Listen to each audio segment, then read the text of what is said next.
আপনি এটা শুনে থাকবেন যে ছোট্ট একটা বালক সে ঈশ্বরের প্রতিরূপ হয়, কিন্তু এমন কেন বলা হয় তা কি আপনি কখনো ভেবে দেখেছেন?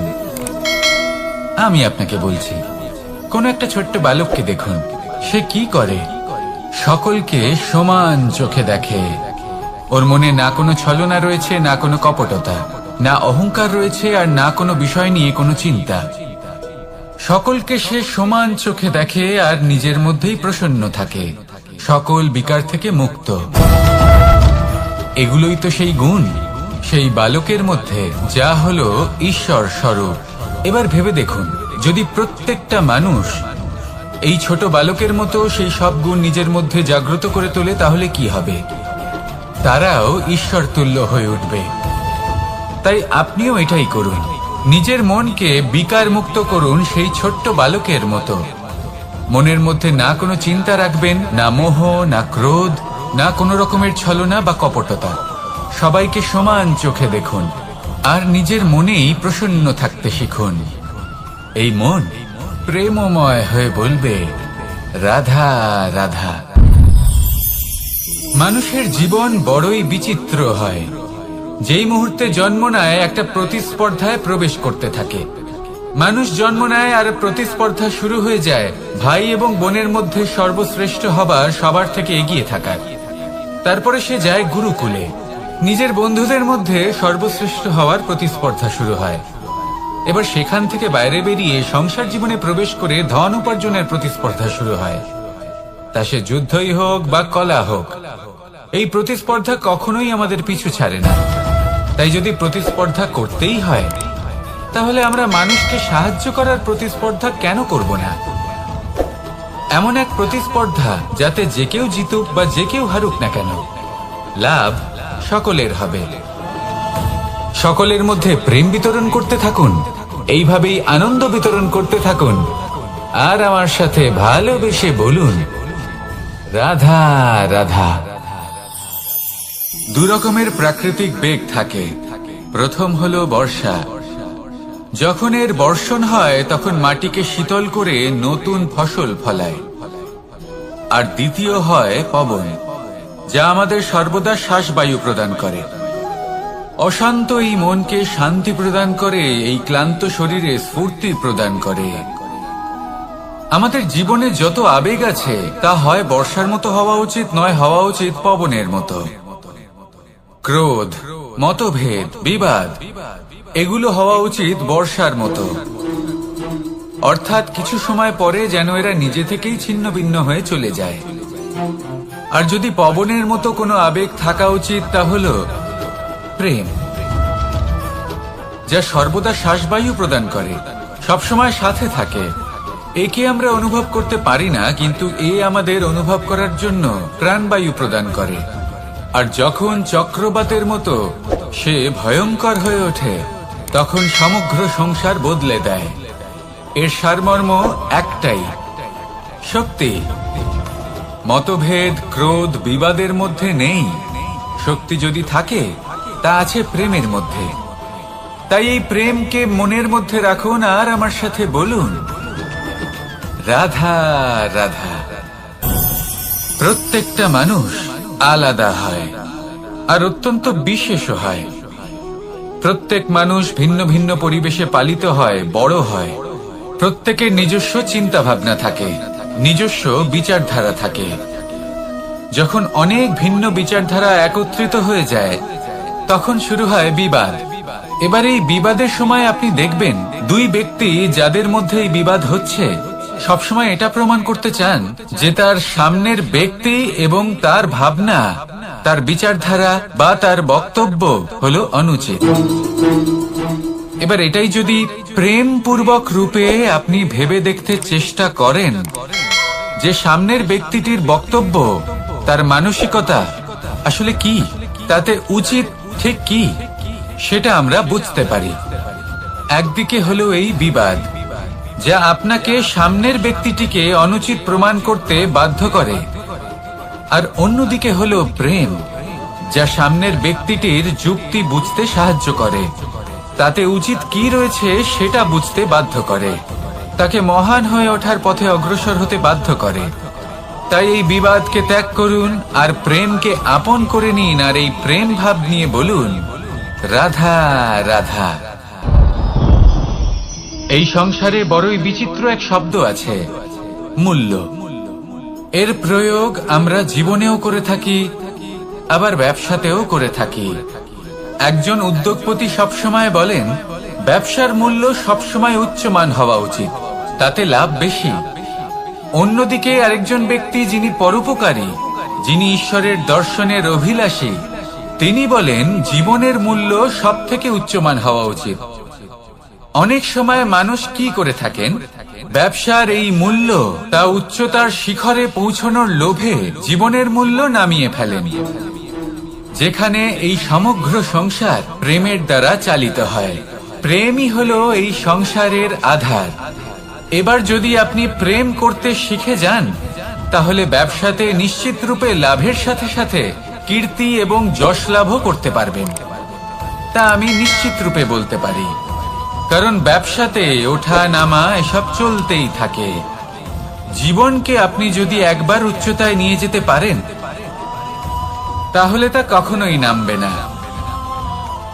আসুন আর আমার সাথে ভালোবেসে বলুন, রাধা রাধা। যা বাধা দেয় তা হলো অবরোধ, যা এগিয়ে নিয়ে যায় তা হলো বিকাশ, আর যা ভাগ করে দেয় তা হলো গুণ। আপনি সবাইকে আনন্দ দিন, তার বদলে আপনিও আনন্দ পাবেন। আপনি সবার মধ্যে প্রেম ছড়ান, আপনিও তার বদলে প্রেমই পাবেন। এই দেখুন না, মেঘেদের দেখুন। এই যে মেঘ, এই মেঘের গুণ এইটা নয় যে এরা জল সংগ্রহ করে রাখে। এদের গুণ হলো এটাই যে এই মেঘ সকলের মধ্যে জল ভাগ করে দেয়। ধরিত্রীর এবং জগতের তৃষ্ণা নিবারণ হয়। সূর্য, সূর্যের গুণ এইটা নয় যে সে সব থেকে বেশি তেজস্বী।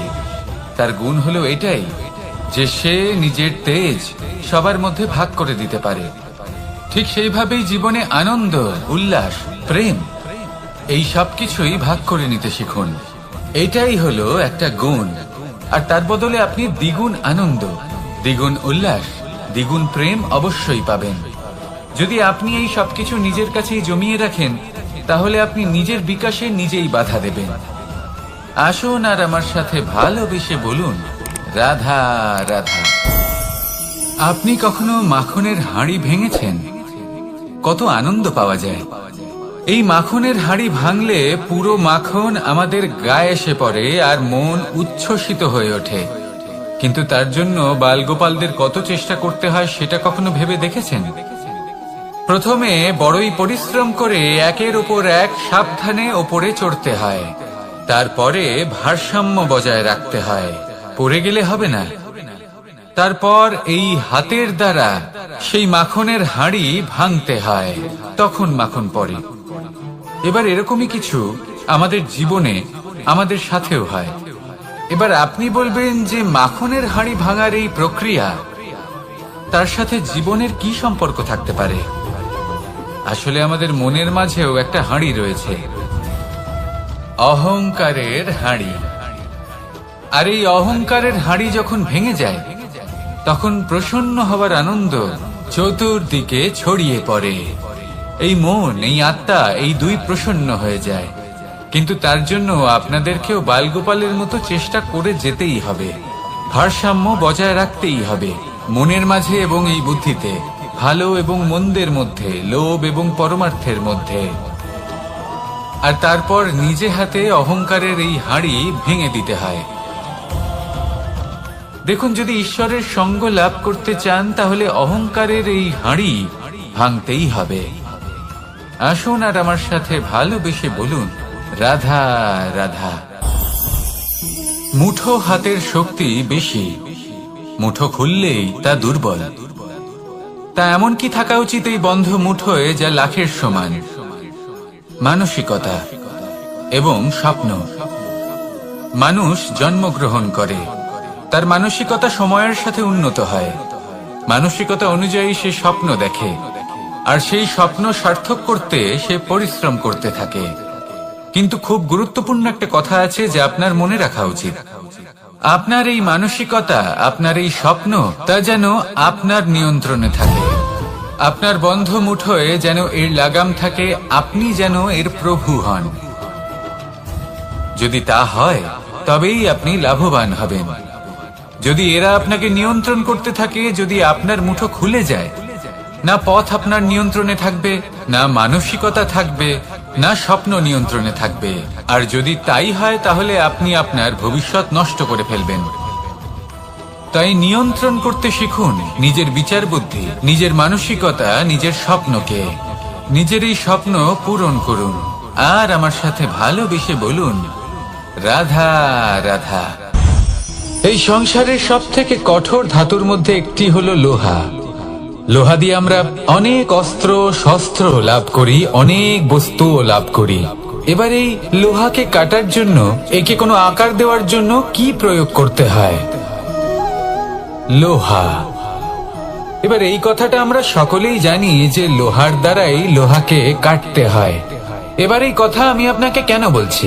এরপরে খুব বড় একটা প্রশ্ন আসে যা খুব বড় শিক্ষা দিয়ে যায়। এটা কেন হয় যে আমরা একটা লোহা দিয়ে একটা লোহাতে আঘাত করছি, কিন্তু যে লোহা দ্বারা আঘাত করছি তার আকার বদলাচ্ছে না, যার ওপর প্রহার করছি তার আকার বদলাচ্ছে? এতে পার্থক্যটা কোথায়? পার্থক্য হলো তাপমাত্রায়। দেখুন, যে লোহাকে আমরা কাটতে চাই তার তাপমাত্রা বাড়াতে হয়, তাকে গরম করতে হয়। আর যে লোহা দ্বারা আমরা আঘাত করতে চলেছি সেই লোহা আমাদের ঠান্ডা রাখতে হয়। অর্থাৎ ঠান্ডা লোহা গরম লোহাকে কেটে দেয়। এবার এই শিক্ষা কি আমাদের জীবনে যথেষ্ট নয়?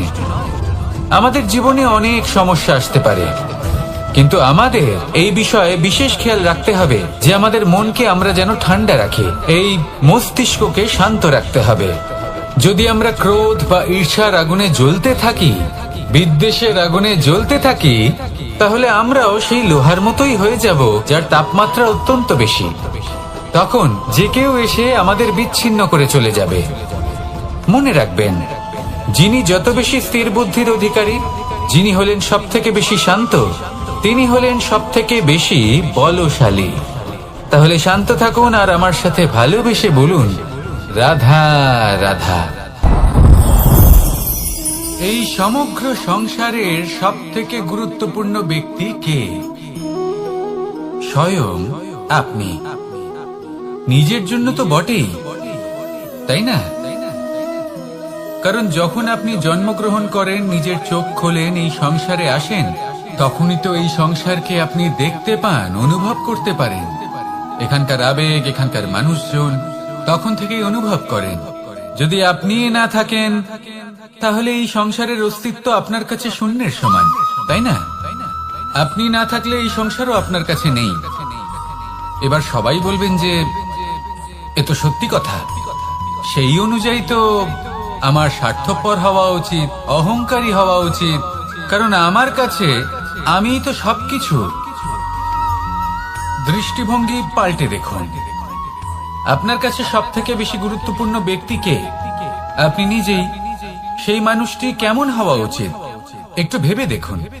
সবসময় সকলকে সাহায্য করুন, একসাথে মিলে পরিশ্রম করুন, সাহায্য করুন অন্যদেরকে। এটা অতি আবশ্যক। এবং তার থেকেও বেশি গুরুত্বপূর্ণ হলো এটাই যে আপনার মনে যেন কখনো এই বিষয়ে ভয় না থাকে যে আমি আমার প্রিয়জনদের, আমার কাছের মানুষগুলিকে হারিয়ে ফেলব। এই ভয় কখনোই মনের মধ্যে থাকা উচিত নয়। যদি ভয় থাকে তাহলে থাকুক এই বিষয়ে যে সকল মানুষ আমার জীবন থেকে, আমার থেকে দূরে চলে যাচ্ছেন, তাদের বাধা দিতে দিতে আমি যেন নিজেকেই না হারিয়ে ফেলি, নিজের অস্তিত্বকেই না হারিয়ে ফেলি, নিজের ব্যক্তিত্বকে, নিজের বিচারধারাকে, নিজের করুণার শক্তি না হারাই। তাহলে এই ভয় ত্যাগ করুন আর আমার সাথে ভালোবেসে বলুন, রাধা রাধা। মানুষের দুটো রূপ রয়েছে। এক, আমাদের এই মুখ যা শুধুই চোখে দেখা যায়, আর দ্বিতীয় আমাদের এই মন যা শুধুমাত্র অন্তরাত্মা দ্বারা দেখা যায়। এবার আমাদের এই মুখ তা ঈশ্বর সকলকেই আগে থেকেই প্রদান করেছেন, কিন্তু এই মন এই মন কেমন হবে তা আমাদের জীবনের অনুভূতি এবং আমাদের জীবনের লক্ষ্য এগুলি সুনিশ্চিত করে। অর্থাৎ নেত্র দিয়ে দেখা যায় আমাদের এই মুখ, তা শুধুই এই কারণে প্রয়োজন যাতে সংসার আমাদের দেখতে পায়, আমাদের চিনতে পারে। কিন্তু যদি এই সংসারে আপনি প্রকৃত অর্থে মান সম্মান লাভ করতে চান, তাহলে নিজের অন্তরাত্মাকে আপনাকে বিকশিত করতেই হবে। দেখুন, কথায় আছে এই যে অসুর, তা শারীরিকভাবে উপস্থিত নয়, তা মনের মধ্যে থাকে। যদি এই মন থেকে অসুরকে বের করে দেওয়া যায়, তাহলে শরীরে তা উপস্থিত থাকবেই না। তাই মনকে শুদ্ধ করুন আর আমার সাথে ভালোবেসে বলুন, রাধা রাধা। প্রয়াস, পরিশ্রম, এই শব্দগুলি শুনতে হয়তো ছোট মনে হয়, কিন্তু এর মূল্য অনেকটাই অধিক। এবার প্রয়াসও কিন্তু দুই ধরনের হয়। একটা প্রয়াস তাই যা আমরা নিজের মন থেকে, অন্তর থেকে সমগ্র শক্তি দিয়ে করার চেষ্টা করি। এবারে এই প্রয়াস প্রচেষ্টার নামান্তর। কিছু প্রয়াস এমনও হয় যেমন দ্যুতক্রীড়া খেলা। মানুষ বলেন, আজ একটু প্রয়াস করি, একটু দ্যুতক্রীড়া খেলেই দেখি, যদি বিজয়ী হই তবে ভালো ব্যাপার, যদি না হই তবে আর কখনো খেলবো না। এটাও কিন্তু প্রয়াস, কিন্তু এই প্রয়াস পরিশ্রম নয়। পাণ্ডবদের দেখুন, ওনারা যখন পরিশ্রম করেছিলেন তখন খাণ্ডবপ্রস্থকেও ইন্দ্রপ্রস্থ বানিয়েছিলেন। দ্যুতক্রীড়া খেললেন, সেই মুহূর্তেই ইন্দ্রপ্রস্থ হারিয়ে ফেললেন। পরিশ্রম করলেন, সগৌরবের রাজা হলেন। দ্যুতক্রীড়া খেললেন, তখন এক মুহূর্তে রাজা থেকে নিঃস্ব হয়ে গেলেন। সারমর্ম এটাই যে দ্যুতক্রীড়া কখনো কখনো আপনার মিত্র হতে পারে, কখনো সে আপনাকে বিজয়ী করতে পারে, কিন্তু প্রয়াস এবং পরিশ্রম যখন একসাথে মিলিত হয় তখন তা সর্বদাই আপনার সাথে থাকে। প্রয়াস করতে থাকুন, পরিশ্রম করতে থাকুন, আর আমার সাথে ভালোবেসে বলুন, রাধা রাধা। যখনই আমরা প্রসন্ন হই, কোনো শুভ অনুষ্ঠান থাকে, আমরা সাফল্য লাভ করি, আমরা সবার আগে আপনজনদের মিষ্টি মুখ করাই। আর এটা ভালোই। মিষ্টি মুখ করালে মনও মিষ্টি হয়ে যায়। কিন্তু এই মিষ্টতা শুধুমাত্র মিষ্টির মধ্যে থাকে না, কারণ এই স্বাদ নয়, এই এক অনুভূতি। জিহ্বার স্বাদ গলায় গেলেই শেষ হয়ে যায়, সেখানে অনুভূতির স্বাদ সারা জীবন মনে থেকে যায়। তাই আপনি যখনই আপনজনদের মিষ্টি মুখ করাবেন, শুধু সেই মিষ্টি দিয়ে কেন, যা কিছুক্ষণের জন্যই থাকে, সেই অনুভূতির দ্বারা, সেই মিষ্টি কথার দ্বারা, সেই মিষ্টি ব্যবহারের দ্বারা সবাইকে খুশি করুন। মানুষ সারা জীবন মনে রাখবে, না থাকবে কোনো তিক্ততা, আর না থাকবে কোনো শত্রুতা। দেখবেন এইভাবেই আপনি আরো একটা সুযোগ পেয়ে যাবেন মিষ্টি মুখ করার। রাধা রাধা। মানুষ কতটা শক্তিশালী হয়, তার কতটা সামর্থ্য রয়েছে, সে কতটা প্রতিভাশালী হয়, এটা হয়তো বলার কোনো দরকারই নেই। আজকের দিনে সবাই জানে যে মানুষ কি না করতে পারে। মানুষ চাইলে সবকিছু করতে পারে। মানুষ যদি চায় মাছের মতো জলে সাঁতার কাটতে পারে। মানুষ যদি চায় হিমালয়ের মাথা নত করতে পারে। মানুষ যদি চায় সমুদ্র থেকে মুক্ত সংগ্রহ করতে পারে। মানুষ যদি চায় তাহলে আকাশের পাখির মতো বিচরণ করতে পারে। মানুষ চাইলে সব কিছু পেতে পারে। সে জ্ঞান, সম্পত্তি, পরিবার, সাফল্য, সবকিছু। যদি কিছু থাকে যেটা সে গ্রহণ করতে চায় না, সেটা হলো তার দোষ, তার ভুল। মানুষ এসব কখনো গ্রহণ করতে চায় না, কিন্তু যেদিন মানুষ তার দোষ বুঝতে পারবে, নিজের ভুল বুঝতে পারবে, সেটা স্বীকার করতে পারবে, আর সেটা ঠিক করার পথে অগ্রসর হবে, তাতে সে সফলও হবে। সেদিন সে প্রকৃত রূপে মানুষ বলে গণ্য হবে। সেদিন সে মুক্তি লাভ করবে। ভুল সবাই করে, দোষ সকলের মধ্যে থাকে। সেটা গ্রহণ করুন, তা সংশোধন করার চেষ্টা করুন, জীবনে এগিয়ে যেতে পারবেন। আর আমার সাথে ভালোবেসে বলুন, রাধা রাধা। এটা দেখতে পাচ্ছেন? আপনি নিশ্চয়ই জানেন এটা কি। এটা বড়ই বিচিত্র এক বস্তু। এটা হলো কয়লা। আমি একে বিচিত্র এই কারণে বলছি, ভেবে দেখুন, যদি এটা গরম হয় আর আপনি এটাকে ধরে ফেলেন, এটা আপনার হাত পুড়িয়ে ফেলবে।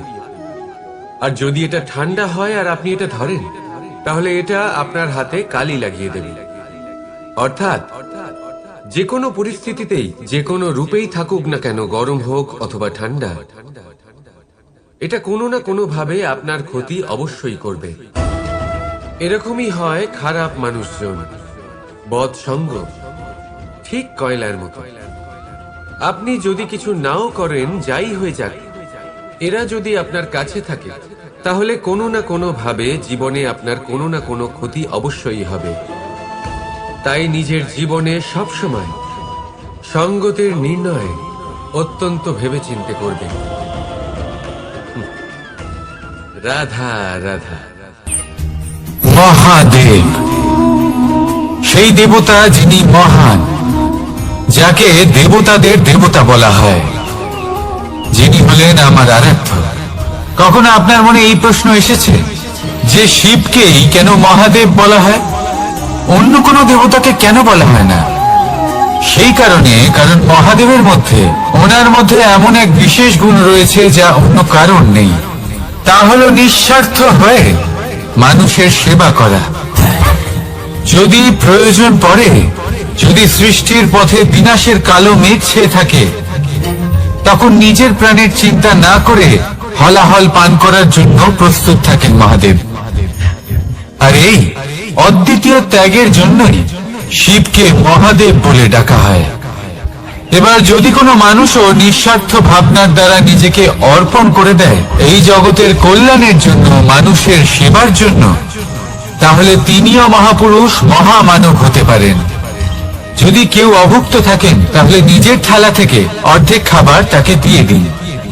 যদি কেউ অসুস্থ হন, তাহলে তাকে সেবা করার, চিকিৎসা করার চেষ্টা করুন। এই জীবন শুধু নিজের জন্য নয়, অন্যদের প্রতি, সমস্ত সংসারের প্রতি উৎসর্গ করুন। যদি এইসব মানুষ শিখে যান, তাহলে তিনি মহাদেবের পথে অগ্রসর হতে পারেন। যদি মানুষ নিঃস্বার্থ ভাবনার দ্বারা এই সংসারের সেবা করতে শিখে যান, তাহলে তিনি নিশ্চিত রূপে মহামানব অবশ্যই হতে পারবেন। আসুন আমার সাথে ভালোবেসে বলুন, রাধা রাধা। স্বর্ণ, হিরে, মুক্ত, মানিক, এই সব কিছুকে আগে পাথর বলা হতো। তাহলে এমন কি হলো যে এদের রত্ন বলা হয়? আর রত্ন তা বাস্তবে আসলে কি? এটা হলো সেই পাথর যাকে আগে আগুনের তাপ সহ্য করতে হয়েছে, পরখ করা হয়েছে, যাচাই করা হয়েছে, এদের কাটার চেষ্টা করা হয়েছে, কিন্তু তারা কখনোই নষ্ট হয়নি, বরং তারা আরো উদ্ভাসিত হয়েছে, আরো উজ্জ্বল হয়েছে, এই সংসারে আরো প্রকাশ ছড়িয়ে দিয়েছে। সেই জন্য এরা হলো এত অমূল্য, সেই জন্য এরা হলো বহুমূল্য, সেই জন্য এদের রত্ন বলা হয়। এবার মানুষের কাছেও এই নির্বাচনের অধিকার রয়েছে যে আমরা শুধু পাথর হয়ে থাকব নাকি রত্ন হয়ে থাকব। কিভাবে? আমাদের জীবনেও অনেক সমস্যা রয়েছে, বাধা আছে, বিপত্তি আছে। আমরা সেই বাধার তাপে উত্তপ্ত হই, এই সমস্যা আমাদের কাটার চেষ্টা করে। অনেক মানুষ বিভিন্ন পরিস্থিতি আমাদের ভাঙার চেষ্টা করে, কিন্তু আমাদের নষ্ট হলে চলবে না। যেভাবে এই রত্ন সমস্যার সম্মুখীন হয়ে পাথর থেকে রত্ন হয়েছে, সেইভাবেই আমাদেরও আমাদের সমস্যার সম্মুখীন হয়ে রত্ন হয়ে উঠতে হবে, এই সংসারে প্রকাশের স্রোত হয়ে উঠতে হবে। তাহলে এটাই করুন আর আমার সাথে ভালোবেসে বলুন, রাধা রাধা। সংসারে সব থেকে বড় শক্তি আসলে কি? কেউ বলবেন শারীরিক শক্তি, কেউ বলবেন অস্ত্রের শক্তি, কেউ বলবেন জ্ঞানের শক্তি। ঠিক আছে, কিন্তু যদি আমি বলি সংসারের সব থেকে বড় শক্তি হলো শক্তি কোনো এক তথ্যের, আগে তথ্য, এই তথ্য নিজেই কিন্তু খুব শক্তিশালী, অত্যন্ত শক্তিশালী অস্ত্র হলো এই তথ্য। আর সত্যি বলতে অনুচিত তথ্যের থেকে অনেক বেশি ঘাতক হলো অসম্পূর্ণ তথ্য। যেরকম আজ শাম্ব রুক্মির সাথে করেছে, ওকে অসম্পূর্ণ তথ্য দিয়েছে, তার ফলে বিনাশ হলো। যদি এইভাবেই আপনার কাছেও কোনো অসম্পূর্ণ তথ্য আসে, আর যদি আপনি তা পরখ না করে দেখেন, যাচাই না করে দেখেন, আর নিজের কর্ম করেন, তাহলে উত্থানের বদলে আপনি পতনের সম্মুখীন হবেন। বিকাশের বদলে আপনার বিনাশ হয়ে যাবে। মনে রাখবেন একটা অত্যন্ত গুরুত্বপূর্ণ কথা, সঠিক তথ্য পাওয়া সঠিক তথ্য দেওয়ার থেকে অনেক বেশি গুরুত্বপূর্ণ। আশা করি এই কথা আপনি বুঝেছেন। জীবনে যখনই কোনো তথ্য আপনি পাবেন, সেই বিষয়ে ভেবে দেখুন, পরখ করে দেখুন, যাচাই করুন, তারপর নিজের কর্ম করুন। আমার সাথে ভালোবেসে বলুন, রাধা রাধা। ধর্ম এবং প্রেম, এই দুই হলো একই মুদ্রার দুই পিঠ। যদি এদের মধ্যে কোনোটা নষ্ট হয়ে যায়, তাহলে দ্বিতীয়টাও থাকে না। কখনো ভেবেছেন এমন কেন হয়? তার জন্য আগে আপনাকে বুঝতে হবে যে ধর্ম আসলে কি। ধর্ম সেটাই যা এই সংসারের প্রত্যেক মানুষকে একে অপরের সাথে সুখ এবং শান্তিতে থাকতে প্রেরণা যোগায়। এই প্রেরণার আধার হলো প্রেম। প্রেম সেটাই যা আপনার মধ্যে অন্য কারোর প্রতি করুণাবোধ জাগিয়ে তোলে, সম্মান জাগিয়ে তোলে। এবার যদি প্রেম চলে যায়, তাহলে সবার আগে বিনাশ হবে সম্মান আর করুণাবোধের। এবার যেখানে না প্রেম রয়েছে, না সম্মান রয়েছে, না করুণা রয়েছে, সেখানে ধর্ম কিভাবে বাস করবে? অশুভ ইচ্ছে জাগ্রত হয়ে ওঠে, ক্রোধ জাগ্রত হয়ে ওঠে, অহংকার জাগ্রত হয়ে ওঠে, আর তারপর আরম্ভ হয় অধর্মে। তাই যা যা ভাবনা আপনার অন্তরে প্রবেশ করছে, করতে দিন, কিন্তু যাই হোক না কেন, এই প্রেমকে নিজের থেকে দূরে যেতে দেবেন না। এই প্রেমকে চিরকাল নিজের কাছে রাখুন, নিজের হৃদয়। আর এই প্রেম ভাব নিয়ে বলুন, রাধা রাধা। মানুষের জীবনে উন্নতি লাভ করার জন্য তিনটি স্তম্ভের প্রয়োজন হয়। প্রথম স্তম্ভ শিক্ষা। এই শিক্ষা আমাদের জ্ঞান প্রদান করে। দ্বিতীয় স্তম্ভ ব্যবসা, যার দ্বারা আমরা ধন উপার্জন করি। তৃতীয় স্তম্ভ হলো আমাদের ঈশ্বর, আমাদের ইষ্ট। এনার সাথে যদি আমরা জুড়ে থাকতে পারি, তাহলে এমন একটা মানসিক বল আপনি লাভ করবেন, যেটা এই সংসারে আর কোথাও পাওয়া সম্ভব নয়। কিন্তু মানুষ অনেক সময় জীবনে এই তিনটি স্তম্ভ লাভ করা সত্ত্বেও সামনে অগ্রসর হতে পারেন না। তখনও জীবনে কঠিন পরিস্থিতি আসতেই থাকে। এমনটা ঠিক কেন হয়? কারণ সে জীবনে এই তিনটি স্তম্ভ লাভ করে নেয়, জীবনে প্রয়োগও করে, কিন্তু তার ভিতের কথা সে ভুলেই যায়। যেমন প্রথম স্তম্ভ অর্থাৎ শিক্ষা। এই শিক্ষার আধার হলো শুভ চেতনা। যদি অন্তরে শুভ চেতনা না থাকে, তাহলে এই শিক্ষার কোনো গুরুত্ব থাকে না। দ্বিতীয় স্তম্ভ ব্যবসা। পরিশ্রম করে উপার্জন করতে হবে, এই কথাটা আমরা সবাই জানি এবং সবাই চেষ্টাও করি। কিন্তু ব্যবসা করতে করতে আমরা এটা ভুলে যাই আমাদের ব্যবহার কেমন হয়ে পড়েছে। এই ব্যবহার যদি শুভ হয়, তাহলে আমাদের উপার্জন আস্তে আস্তে একটা স্থির জায়গায় এসে পৌঁছবে। এবং তৃতীয় স্তম্ভ আমাদের ভগবান। যদি ওনার স্মরণে আপনি যেতে চান, তাহলে তার পূর্বে নিজের মা বাবাকে সেবা করুন, তাদের যত্ন করুন, তাদেরকে ভালোবাসুন, কারণ ওনারাই হলেন এই সংসারে আপনার সব থেকে বড় ইষ্ট। তাহলে তিন স্তম্ভের সাথে সাথে তাদের আধারকেও নিজের জীবনে প্রাধান্য দিন। কোনো সমস্যা আসবে না, জীবনে একের পর এক উন্নতি করবেন এবং এই মন প্রসন্ন হয়ে বলবে, রাধা রাধা। সুখ, দুঃখ এবং শক্তি, এই তিন হলো এই সংসারের ত্রিদেবের মতো। আমাদের জীবনে যা কিছু ঘটছে, এই তিনটির ভিত্তির উপরেই হচ্ছে। আসলে এই সংসারের একটা নিয়ম আছে, যখনই আপনি কিছু লাভ করেন, এই সংসার আপনার পরীক্ষা নেয়। এটা জানার জন্য আপনার পরীক্ষা নেয় যে আপনি যা কিছুই লাভ করেছেন আপনি কি আদৌ সেটার যোগ্য কিনা। ঠিক সেইভাবেই এই সুখ, দুঃখ এবং শক্তি আপনার পরীক্ষা নিয়ে থাকে। যখন সুখ আসে তখন সে আপনার পরীক্ষা নেয় যে আপনার মধ্যে অহংবোধ জাগ্রত হয়নি তো। যদি অহংবোধ চলে আসে তাহলে সুখ সেখানেই সঙ্গ ত্যাগ করে। দুঃখ আপনার ধৈর্যের পরীক্ষা নিতে থাকে, আর যদি আপনার মধ্যে ধৈর্য না থাকে তাহলে এটা আপনাকে আরো বেশি দুঃখের গভীর অন্ধকারে ঠেলে দেবে। সেখানে শক্তি পরীক্ষা নেয় আপনার বিনম্রতার। যদি আপনি বিনম্র না হন তাহলে হয় এই শক্তি আপনার সঙ্গ ত্যাগ করবে, নয় এই শক্তি বিনম্রতার অভাবে আপনার পতনের কারণ হতে পারে। এই সংসারে যে কোনো ব্যক্তি যিনি এই পরীক্ষায় উত্তীর্ণ হয়ে থাকেন এই জীবনে তিনি সাফল্য লাভ করেন। আসুন আমার সাথে ভালোবেসে বলুন, রাধা রাধা। ভয়ের সাথে আমরা সবাই পরিচিত, কষ্ট আমরা সবাই পেয়েছি। কখনো কখনো আমরা অসুস্থ হয়ে পড়ি, আর এমন সময় হলে মাতার মমতা, কখনো বাবার স্নেহ, কখনো বন্ধুদের পাশে থাকার অনুভূতি আমাদের রোগ নিরাময়ে সাহায্য করে।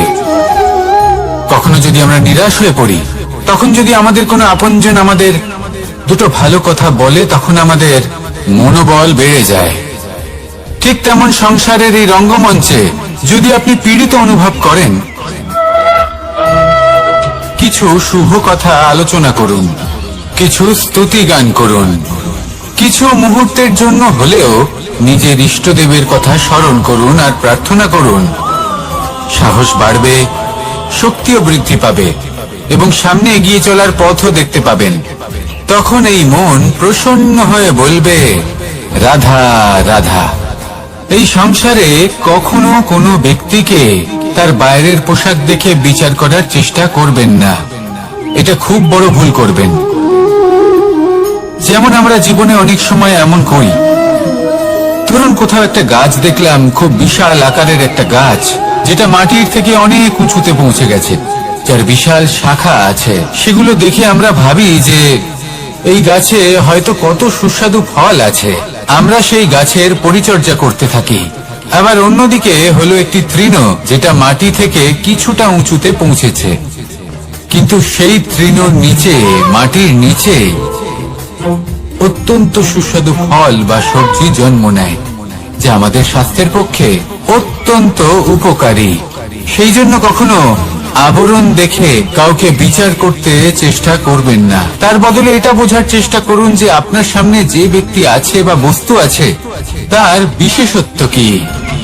যদি এই বিশেষত্ব বোঝার ক্ষমতা আপনি অর্জন করেন, যদি এই শিল্প আপনি নিজের ভেতরে জাগ্রত করেন, তাহলে এই সংসারে বিশেষত্ব কি সেটা আপনি জানতে পারবেন। আর এই সমস্ত খেলা দৃষ্টি থেকে নয়, দৃষ্টিভঙ্গি থেকে জন্ম নেয়। দৃষ্টিভঙ্গি সবসময় শুভ রাখুন আর আমার সাথে ভালোবেসে বলুন, রাধা রাধা।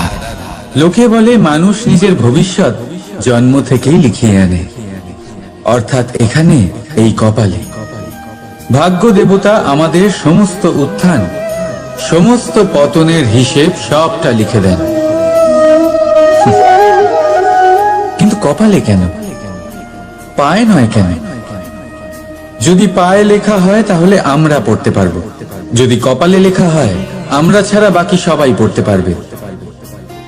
এবারে আমাদের কপাল এখানে তাই প্রতিফলিত হয় যা আমাদের মস্তিষ্কে আছে, আর মস্তিষ্কে থাকে আমাদের ভাবনা। তাই এই ভাবনার ধনাত্মক হওয়া অত্যন্ত জরুরি। এতে বিকাশের জন্য স্থান রাখুন, এতে সবাইকে একসাথে নিয়ে চলার ভাবনা রাখুন, আর বিশ্বাস করুন আপনার মস্তিষ্কের এই ভাবনা সাফল্য রূপে আপনার কপালে অবশ্যই লিখিত হবে, কারণ আপনার ভাবনাই সত্য হয়ে আপনার জীবনে আসে। রাধা রাধা। সময় বড়ই অদ্ভুত, এই সময়, তাই না? দেখতে গেলে এটা একটা অনুভূতি, একটা সংখ্যা, একটা বিষয়। এবারে দেখুন না, সূর্যোদয় সকলের একসাথেই হয়, তাই তো? কারোর আগে কারোর পরে এমন তো হয় না, সবার একসাথেই হয়। আবার সূর্যাস্ত সকলের একসাথেই হয়। এবারে ভাবুন, এই সময় প্রত্যেকের জন্য আলাদা আলাদা। কারোর জন্য এই সময় ভালো, আবার কারোর জন্য এই সময়ই খারাপ। এক্ষুনি এই মুহূর্তে কারোর মুখে সফলতার আলো রয়েছে, আবার কারোর মুখে অসফলতার নিরাশা। এটা কেন? কেন এই সময় কারোর জন্য শ্রেষ্ঠ, আবার কেন তা কাউকে নিরাশ করে? এটার উত্তর হলো আপনার চিন্তা, আপনার কর্ম। যেমন আপনার চিন্তাধারা, তেমন আপনার কর্ম, আর তেমনই হবে আপনার এই সময়। আপনি জীবনে সুখ তখন পাবেন যখন আপনি কারোর মুখে আশার আলো এনে দেবেন। আপনি আনন্দ তখনই পাবেন যখন আপনি কাউকে খুশি করবেন। হ্যাঁ, এটা ঠিক যে কাউকে খুশি করা সবসময় আপনার হাতে নেই, কিন্তু আপনার হাতে এটা অবশ্যই আছে যে আপনি কাউকে দুঃখ না দেন, কাউকে নিরাশ না করেন। আর কোনো ব্যক্তিকে দুঃখ না দেওয়ার এই চেষ্টাও আপনার কর্মই বটে।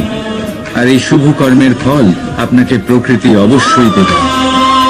তাই মনে রাখবেন, ভালো সময় তারই আসে যে কখনো কারোর খারাপ চায় না। রাধা রাধা। লোকে আমাকে সবসময় জিজ্ঞেস করে যে কানাই, এখন তুমি বড় হয়ে গেছো, এই বাচ্চাদের সাথে থেকে তুমি সবসময় দুষ্টুমি করো কেন? তুমি বড় হয়ে গেছো, বড়দের মতো থাকো। বেশিরভাগ লোকে এটা বুঝতে পারে না, ভাবে উনি তো ভগবান, ভগবানের মতো গম্ভীর নয় কেন? এবারে আমি কি করে বোঝাবো সবাইকে যে আমার ভগবান হওয়ার পিছনে যে সবচেয়ে বড় রহস্য, তা হলো এই বাচ্চারাই। আমার শক্তি কোথা থেকে আসে? সমস্ত সমস্যার সমাধান করার শক্তি এই বাচ্চাদের থেকেই তো আসে। জীবনে বাঁচার শক্তি, সংসারকে প্রেম শেখাবার শক্তি এই বাচ্চাদের থেকেই আসে। কারণ বাচ্চাদের থেকে বড় কোনো ভগবান হয় না। এবারে দেখুন না, পুরাণ আর বেদের কোনো জ্ঞান নেই ওদের, কিন্তু খুব ভালোভাবেই জানে যে একজন উদাস ব্যক্তির মন কি করে ভোলানো যায়, কি করে তাকে আনন্দ দেওয়া যায়। আর এ এক বিশাল ব্যাপার। কোনো ন্যায়, কোনো নীতির জ্ঞান নেই ওদের, কোনো ভেদাভেদ করতে জানে না। কিন্তু এটা অবশ্যই জানে একজন একা অজানা ব্যক্তিকে নিজের দলের সদস্য কি করে বানাতে হয়, কি করে তাকে আপন করতে হয়। আর এ এক বড় ব্যাপার। এই বাচ্চাদের থেকে অনেক কিছু শেখার আছে। তাই আপনারাও নিজেদের জীবনে গম্ভীর হওয়ার চেষ্টা কখনোই করবেন না। আর যদি করেন, তাহলে এই সংসার খুবই নীরস লাগবে আপনার। আপনিও বাচ্চাদের মতো নিষ্পাপ থাকুন আর নিজেকে আনন্দে রাখুন। লাভ আর ক্ষতির ঊর্ধ্বে গিয়ে সম্পর্ককে দেখুন। জ্ঞান অর্জন করার পরিবর্তে ভালোবেসে সম্পর্ক পালন করুন। আপনি নিজেই বুঝে যাবেন যে এই সংসার কতটা সুন্দর। রাধা রাধা। মানুষ জন্ম নেয়, আর জন্ম নিলেই তার জীবনযাত্রা শুরু হয়ে যায়। তারপর সে পরিশ্রম করে, লড়াই করে, আর সে তার ফল অবশ্যই পায়। সেই নিজের জীবনযাত্রা নিজেই সাজায়। তার জীবনে ভয় ততক্ষণ প্রবেশ করে না যতক্ষণ না সে জীবনে কিছু অর্জন করে। একবার সে কিছু পেয়ে গেলে তারপরে সেটা হারিয়ে যাওয়ার ভয় মনের মধ্যে জন্ম নেয়। তারপর সে ভাগ্য, জ্যোতিষ, ভবিষ্যৎ এইসব দেখতে ব্যস্ত হয়ে পড়ে। আমি আপনাকে একটা প্রশ্ন করছি, আপনি যখন এই সংসারে এসেছিলেন, কি নিয়ে এসেছিলেন যে আপনি হারাবেন? কিছুই না। আপনার বশে আপনার জীবনের সেই মুহূর্তই আছে যা আপনার হাতে আছে, অন্য কিছুই নয়। আপনার হাতে